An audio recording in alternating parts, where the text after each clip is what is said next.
கூலி படத்துடைய character reveal வந்து பார்த்தீங்கன்னா கடந்த 4 நாட்களாக நடந்துட்டு இருக்கு அப்படிங்கிற விஷயத்தையும் ஏற்கனவே 4 ஆர்டிஸ்ட் வந்து அனௌன்ஸ் பண்ணிட்டாங்க. இப்போ வந்து இன்னைக்கு வந்து பார்த்தீங்கன்னா நம்ம உபேந்திரா அவர்களை வந்து அடுத்த ஆர்டிஸ்டாக அறிவிச்சிருக்கிறாங்க. கலீஷா அப்படிங்கிற கேரக்டர் வந்து அவர் பண்ணுறதா வந்து சொல்லப்பட்டிருக்குது. ஏற்கனவே உபேந்திரா அவர்கள் நடிக்கிறது வந்து ஆல்ரெடி சோஷியல் மீடியாவில் வந்து போடப்பட்டிருந்துச்சு. அவர் வந்து பார்த்தீங்கன்னா ஷூட்டிங் பண்ண போய் மீட் பண்ணிட்டு வந்த பிறகு ஒரு ட்வீட் போட்டுட்டு அதுக்கப்புறம் டெலீட் பண்ண மாதிரி சொல்லியிருந்தாங்க. ஸோ இப்போ எல்லாமே ஊர்ஜிதமாயிருச்சு. உபேந்திரா அவர்கள் முக்கியமான ஒரு கேரக்டர் வந்து நடிக்கிறதா வந்து பார்த்தீங்கன்னா சொல்லப்பட்டிருக்குது. அவர் அந்த கையில் வந்து பார்த்தீங்கன்னா கோல்டு கலரில் இருக்கிற இந்த ஹூக்கு வச்சிருக்கிற விஷயத்தை நீங்களே பார்த்துட்டு இருக்கிறீங்க. ஸோ எல்லாமே தங்கம் சம்மந்தப்பட்டது, தங்கம் சம்மந்தப்பட்ட ஸ்மக்லிங் சம்மந்தப்பட்டது இப்படிங்கிற மாதிரி அதோட கார்டெல்னு சொல்லுவாங்கல்ல, ஒரு பெரிய குரூப் இருப்பாங்க, சிண்டிகேட் அது மாதிரிலாம் சொல்லுவாங்கல்ல. ஸோ அந்த மாதிரியான கதை அம்சம் தான் சொல்லப்படுது. ஸோ உபேந்திரா அவர்கள் வந்து ரஜினி சார் கூட வந்து முதல்ல இணைந்து நடிக்கிறாரு அப்படிங்கிற மாதிரியான ஒரு சூழ்நிலை ஏற்படுறது கன்னட சினிமாவுக்கும் மிகப்பெரிய ஒரு பெருமையான விஷயம் தான். அதே மாதிரி தமிழ் சினிமாவுக்கும் ரொம்ப பெரிய சந்தோஷமான விஷயம் தான். ஏன்னா உபேந்திரா அவர்கள் வந்து பல வருஷங்கள் கிட்டத்தட்ட வந்து 20-25 வருஷத்துக்கு மேலே வந்து ஃபீல்டுக்குள்ளே வந்து நின்றுட்டு இருக்கிற மனுஷன்.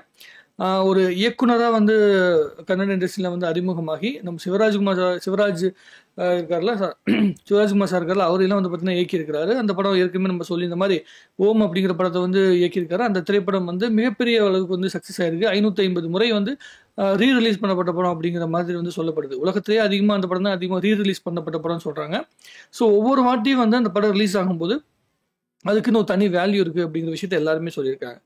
அதாவது நம்மளுடைய தமிழ் சினிமாவோட பாஷா மாதிரியான ஒரு படத்தை நம்ம சிவராஜ்குமார் சார் வந்து வச்சு நம்மளுடைய இவர் வந்து பண்ணியிருக்காரு. உபேந்திர அவர்கள் வந்து டைரக்ஷன் பண்ணியிருக்காரு. அவருடைய படங்கள் பல படங்கள் வந்து டைரக்ஷன் பண்ணியிருக்காரு. ரொம்ப வித்தியாசமான சைக்கோ த்ரில்லரு, அதே மாதிரி வந்து அவர் வந்து எடுக்கப்படுகின்ற கதை அம்சம் வந்து இது வரைக்கும் யாருமே தொடாத ஒரு கதை அம்சத்தை வச்சு தான் வந்து சினிமா எடுத்திருப்பாரு அப்படின்னு என்கிட்ட நிறைய ஃப்ரெண்ட்ஸ் சொல்லுவாங்க. என்னோட ஃப்ரெண்ட் ஒருத்தர் இருக்கார். அவர் வந்து பார்த்தீங்கன்னா கர்நாடகாவில் வேலை செய்யும்போது உபேந்திராவோட படங்கள் வந்து ரொம்ப வித்தியாசமாக தெரியும். அவருடைய கதையம்சமே பயங்கரமாக இருக்கும். அதே மாதிரி அவர் சொல்லப்படுகின்ற விதம் ஸ்க்ரீன் பிளேலே நிறைய வித்தியாசங்கள்லாம் வந்து பண்ணுவார் அப்படிங்கிற மாதிரி சொல்லியிருந்தாங்க. எனக்கு வந்து உபேந்திரா சார் வந்து நான் முதல்ல பார்த்த படம் அப்படின்னா சத்தியம் படம் தான். சத்தியம் படத்துக்கு பிறகுதான் அவரை பற்றிய சில விஷயங்கள் தேடி பார்க்க முடிச்சு. அவருடைய எல்லா படங்களுமே நம்ம பார்த்தது கிடையாது. இப்போதான் வந்து தமிழில் வந்து சத்தியம் படத்தை பார்க்கும்போது தான் அவருடைய அந்த ப்ரெசன்ஸ் மேலே எனக்கு ஒரு பெரிய என்ன சொல்கிற ஒரு ஈர்ப்பு இருந்தது. அந்த வாய்ஸ் ஓவராக இருக்கட்டும், அவருக்காக வாய்ஸ் கொடுத்தவருடைய அந்த விஷயம் இது எல்லாமே வந்து பக்கா ஒர்க் அவுட் ஆயிருக்கு. ஏன்னா அந்த சத்தியம் படத்தில் படம் சரியாக போலினாலும் அந்த விஷால் கேரக்டருக்கு ஒரு குருவாக இருக்கிற கேரக்டராக வந்து பார்த்தீங்கன்னா அவர் வருவார். அதாவது ஒரு நேர்மையான போலீஸ் அதிகாரியாக இருக்கும்போது அந்த போலீஸ் அதிகாரிக்கு என்ன மாதிரியான வழிகள் வருது அப்படின்னு சொல்லிட்டு நீங்களாம் வந்து இந்த சட்டத்தை வந்து என்ன சொல்கிறது, நீங்கள் வந்து ஒரு விஷால் சார் சொல்லுவார், நான் வந்து உங்களை வந்து ஒரு பெரிய குருவான ஒரு ஸ்தானத்துலேருந்து பார்த்தேன், நீங்களாம் வந்து உண்மையான போலீஸ்காரனே கிடையாது, நீ ஒரு நல்ல போலீஸ்காரனே கிடையாது அப்படின்னு ஒரு டைலாக் சொல்லும்போது, ஆமாடா நல்ல போலீஸ்காரனே கிடையாது, என்னுடைய மனைவியை கொல்லும் போதும் சரி, என்னுடைய குழந்தைகளை கொல்லும் போதும் சரி, எதுவுமே செய்ய முடியாமல் நான் என்ன பார்த்தியா, நான்லாம் நல்லவன் கிடையாதுண்ணா அப்படி இப்படின்னு சொல்லி ஒரு டைலாக் வரும். அது அட்டகாசமாக இருக்கும். அவர் வந்து டப்பிங் பேசலினா கூட அவருடைய அந்த ஸ்க்ரீன் ப்ரெசன்ஸ் வந்து ரொம்ப அற்புதமாக இருக்கும். அவர் வந்து ரஜினி சார் மேலே எவ்வளோ பெரிய மரியாதை வச்சிருக்காரு அப்படின்ற விஷயத்த நிறைய பேட்டிகள் வந்து சொல்லுவாங்க. நீங்கள் வந்து கர்நாடகாவில் வந்து மிகப்பெரிய சூப்பர் ஸ்டார் அப்படின்னு சொல்லும்போது நீங்கள் ரஜினி சாரை வந்து எப்படி பார்க்குறீங்க அப்படின்னு சொல்லும்போது, நீங்கள் வந்து ஒரே சூப்பர் ஸ்டார் தான், இந்தியாவில் ஒரே ஒரு சூப்பர் ஸ்டார் தான், அது ரஜினி சார் மட்டும்தான் அப்படிங்கிற விஷயத்த வந்து நம்மளுடைய உபேந்திரா அவர்கள் சொல்லும் போதே தெரியும் அவர் மேலே எவ்வளவு மரியாதை வச்சிருக்காரு அப்படிங்கிற விஷயத்த.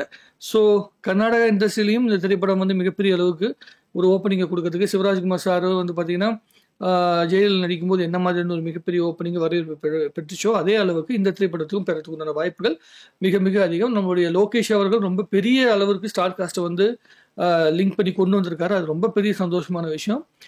இது வந்து அவ்வளோ ஈஸியாக எல்லா ஆக்டருக்குமே நடக்காது. ரஜினி சார் அப்படிங்கிற அந்த பேருக்காக வருகின்ற இந்த கூட்டங்கள் ஒரு அற்புதமான ஒரு படத்தை நம்மகிட்ட கொடுப்பாங்க. அதாவது ஒரு நடிப்பு அப்படிங்கிற விஷயத்தில் இந்த அளவுக்கு பண்பட்டவங்க, இந்த அளவுக்கு வந்து என்ன சொல்ற புரிதலோட நடிப்பை வந்து தெரிஞ்சுக்கிட்டவங்க இருக்காங்கல்ல, அவங்களுடைய பர்ஃபார்மன்ஸில் பார்க்கும்போது ஒவ்வொரு கேரக்டரும் இன்னும் பயங்கரமாக மனசுக்கு நெருங்கும் அப்படின்னு நினைக்கிறேன். ஏன்னா ஒவ்வொரு இண்டஸ்ட்ரியிலையுமே இந்த பர்ஃபார்மன்ஸுக்காக இந்த மாஸ் எலிமெண்ட், மாஸ் படம் அப்படின்னு சொல்கிறோம்ல, மாஸ் படம், மாஸ் வில்லனிசம், இது எல்லாத்துக்குமே பேர் போன நடிகர்கள் எல்லாமே நடிச்சிட்டு இருக்கிறாங்க. ஸோ அது ரொம்ப பெரிய விஷயமான ரொம்ப எக்ஸைட்டிங்கான விஷயமும் கூட. ஸோ ஷௌபின் அவர்களாக இருக்கட்டும், நாகார்ஜுன் சாராக இருக்கட்டும், உபேந்திரா அவர்களாக இருக்கட்டும், சத்யராஜ் அவர்களாக இருக்கட்டும், ஸ்ருதி அவர்களாக இருக்கட்டும், எல்லாத்துக்கும் மிகப்பெரிய வாழ்த்துக்களையும் நம்ம மிகப்பெரிய எதிர்பார்ப்பு கூட்டினதுக்கு மிகப்பெரிய சந்தோஷங்கள் பயந்துக்கிறேன்.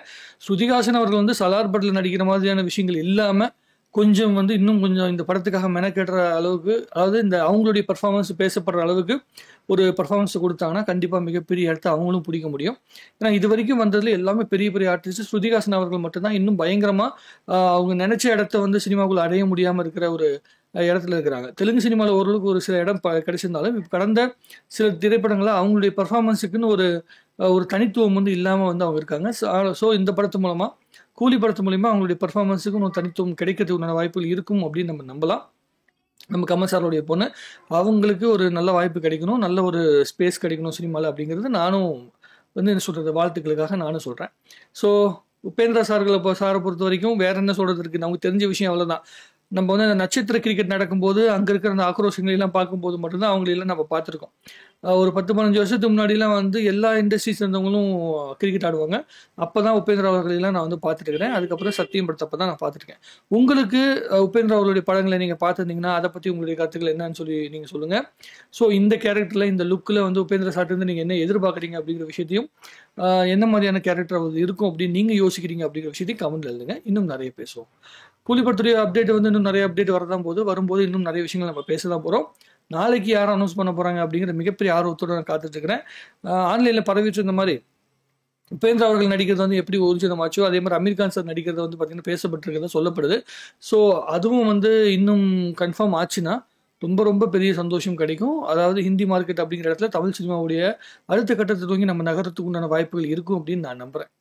உங்களுடைய கருத்துல கமெண்ட் எழுதுங்க. இன்னும் நிறைய பேசுவோம். வாழ்க தமிழ்நாடு, வளர்க தமிழ் சினிமா.